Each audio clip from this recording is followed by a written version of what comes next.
আসসালামু আলাইকুম প্রিয় দর্শক, আশা করি ভালো আছেন। আমিও ভালো আছি। তো আজকে আমি কিছু কবুতরের ভিডিও নিয়ে আপনাদের মাঝে উপস্থিত হয়েছি। আসলে ব্যস্ততার ভিতরে থাকি, একা মানুষ। তো এই কিছু বাচ্চা আজকেই ফার্স্ট আপনার লফটের উপরে দেওয়া হয়েছে বাড়ি চিনানোর জন্য। তো অবশ্যই আপনারা যেই কবুতর পালেন না কেন, আসলে এক এক টেকনিকে আসলে কবুতরগুলো এক একভাবে বাড়ি চিনানো হয়। তবে সব থেকে ভালো যে উড়ো ফলের আগেরতে যদি আপনারা কিছু কিছু সময় করে যদি আপনারা এই চালের ফাড়ে দিয়ে কিছু বুড়ো কবুতর দিলেন, উড়াউড়ি করলো, নামলো, ওদের জায়গাটা খুব ভালোভাবে 3-4 দিন করলে অনেকটা বাড়ি আমার যেটা মনেতে বলে আমি সেটা বলতেছি যে বাড়ি চিনানোর খুব হয়ে যায়। তবে আপনাদের হয়তো অন্য কোনো টেকনিক করা থাকতে পারে। আর অবশ্যই যে সময় একটু উড়ো ভালো হয়ে যাবে, অবশ্যই 3-4 পাকে যে একটু সিটফিন মেরে দেবেন যাতে কবুতরটা হাইটই না উঠে যায়। তবে অনেক সময় হাইটে উঠে গেলে অনেক সময় কবুতরগুলো প্রথমত কবুতরগুলো নামবে না, সেই সময় আসলে অনেক সময় অনেক ট্রাবল আমাদের মনেতে চলে আসে। সেইটা হচ্ছে কেমন যে ওই কবুতরের মেমোরি ভালো নয়, কবুতর বাড়ি নামতে পারি না। কিন্তু কবুতর যে কবুতরের ভিতর উড়া থাকবে, ওই কবুতরগুলো যখনই হাইট নেবে তখনই একটা বাচ্চা কবুতর এমনই একটা মানুষের দিয়ে কথা বলি, সেটা হচ্ছে এমন যে একটা যে বয়স্ক একটা লোক সারাদিন মনে করেন না খেয়ে থাকতে পারে, একটা বাচ্চা কবুতর সারাদিন পারবে না। বা একটা বড় বয়স্ক লোক যখনই মনে করেন যে আপনার হাঁটতে হাঁটতে মনে করেন একটা বেড়িতে যাবে বা একটা রোডেতে যাবে, তখনই মনে করেন যে ওইটা ব্যালেন্স নিয়ে হাঁটতে পারবে। তখন একটা বাচ্চারে যদি ওইভাবে হাঁটতে দেওয়া হয়, তা অবশ্যই হয়তো বেড়ির ফাঁসে পড়ে যাবে বা রাস্তার ফাঁড়ে পড়ে যাবে, ঠিক মতন হাঁটতে পারবে না। তা কবুতরের ক্ষেত্রে সেম, মানে সব ধরনের ক্ষেত্রে হচ্ছে গিয়ে সেম।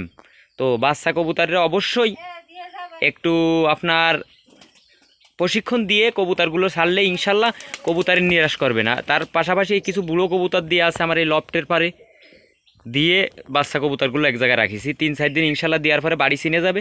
এই কবুতর দিয়েও ইনশাল্লাহ সুন্দর গেম খেলার ইচ্ছা আছে। তো কবুতরগুলো দেখে না, যদি ভালো লেগে থাকে তো অবশ্যই কবুতরগুলোর জন্য সকলে দোয়া করবেন। আর অবশ্যই সাবস্ক্রাইব করে দিয়ে, যদি নতুন হয়ে থাকেন অবশ্যই সাবস্ক্রাইব করে দিয়ে পাশে থাকবেন।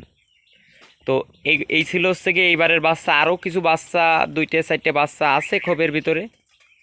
তো নতুন ফেয়ারিং করেছি, সব কবুতর দিয়ে এই জোর করেছি। আর এক পত্তন বাচ্চা করে আবার সব কবুতরে সেট করে আলাদা আলাদা করে দেব। তো অবশ্যই কবুতরের জন্য, সকলের কবুতরের জন্য দোয়া করবেন সকলে। আর ঈদের দাওয়াত থাকলো, অবশ্যই আসবেন। তো আর বেশি কথা বলবো না। আর কিছু কবুতর আজকে ছাড়ছিলাম,